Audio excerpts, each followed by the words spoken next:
Naniniwala ba kayo na pwede kayong magkaroon ng kambal na engkanto?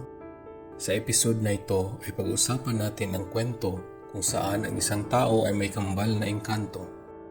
At bago tayo magsimula, sa hindi pa nakasubscribe, sana po ay suportahan niyo ang aking channel sa pamamagitan ng pag-subscribe, like at comment. At tapusin na rin po ang kwento upang lalo niyong magustuhan ito. Tara, at simulan na natin panoorin ang mga kwento ni Lolo. Ang kwento na ito ay hango sa totoong pangyayari at isa ako mismo sa nakasaksi nito. Si Las Biminda ay pinanganak noong 1912 sa isang liblib na lugar. Bata pa lamang siya ay sanay na siya sa trabahong bukid. Ang kanyang pamilya naman ay mayroong malaking sakahan sa bundok. Isang araw, habang naglalakad si Luz Biminda mag-isa patungo sa kanilang sakahan, ay may napansin siya na sumusunod sa kanya. Dali-dali siyang lumingon sa likod pero wala siyang nakita, kaya nagpatuloy lamang siya sa kanyang paglalakad. Nung malapit na siya sa kanilang sakahan, ay nag-igib muna siya ng tubig sa bukal sa gilid ng ilog. Habang nag-iigib siya ng tubig ay may narinig naman siyang mga apak na papalapit sa kanya. Huminto siya sa kanyang pag-iigib at dahan-dahang lumingon. Laking gulat niya.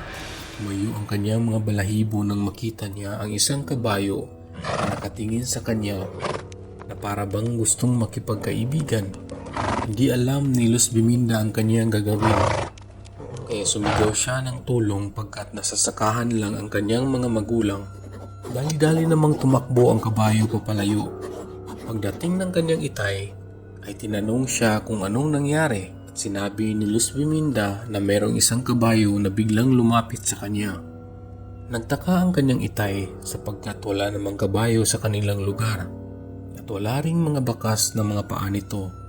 Inisip na lang muna ng kanyang itay na baka guni-guni lang iyon ni Luz Biminda. Pagdating nila sa kanilang kubo sa gilid ng kanilang sakahan ay nagluto lang muna ng pananghalian si Luz Biminda habang ang kanyang itay at inay naman ay nagpatuloy sa pagtanim ng mga saging. Pagkatapos nilang kumain ay nagpahinga muna ang kanyang mga magulang habang si Luz Biminda naman ay nanguha ng mga bunga ng bayabas malapit sa gilid ng ilog. Katapos niyang manguha ng mga bunga ng bayabas ay umupo muna siya sa ilalim ng puno upang kumain nang biglang may humawak sa kanyang balikat.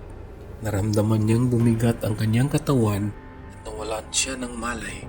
Nang magising siya ay napansin niyang nasa loob siya ng isang magandang kwarto. Inaninaw niya ang palibot pero wala siyang nakitang tao. Lumabas siya sa balkonahe ng kwarto at namangha siya sa kanyang nakita. Nasa taas siya ng tore ng isang palasyo at tanaw niya ang buong lugar na sakop nito. Di nagtagal ay dumating ang isang taga-silbi. Sinabihan siya na oras na ng hapunan. Pinaupo siya sa mahabang lamesa na may maraming pagkain, prutas, iba-iba at puro masasarap. At dumating ang isang batang lalaki kasama ang napakagandang babae. Habang sila'y kumakain, ay nagpakilala ang babae.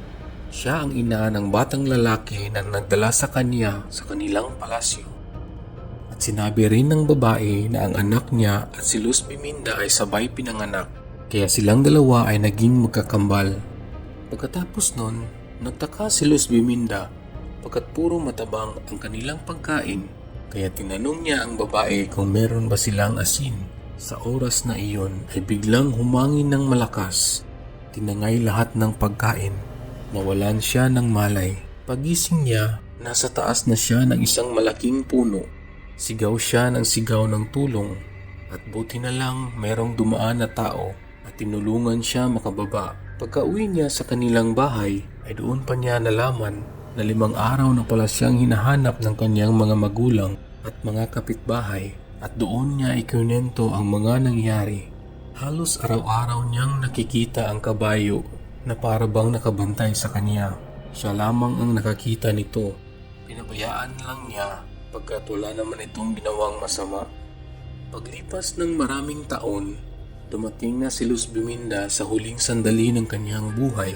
Magkapitbahay lang kami. At sa gitna ng kanilang bahay at bahay namin ay may isang malaking puno. Nagapunan na kami noon kasi balak naming pumunta sa Lamay pagkatapos kumain. Nang biglang may isang tinig na makapanindig balahibo, parang batang sanggol na umiiyak sa itaas ng puno. Nagkagulo ang mga tao sa aming lugar. At ngayon lang din sila nakarinig ng tinig na yun. Kumuha kami ng flashlight at inarin yung mga kapitbahay namin na nasa Lamay at inilawan namin ang taas ng puno kung saan ang gagaling ang tinig. Wala kaming makita kahit sobrang liwanag na sa taas. Sobrang lakas ng tinig na halos marinig mo sa kabilang sityo. Hanggang ngayon wala pa rin nakaalam kung ano iyon.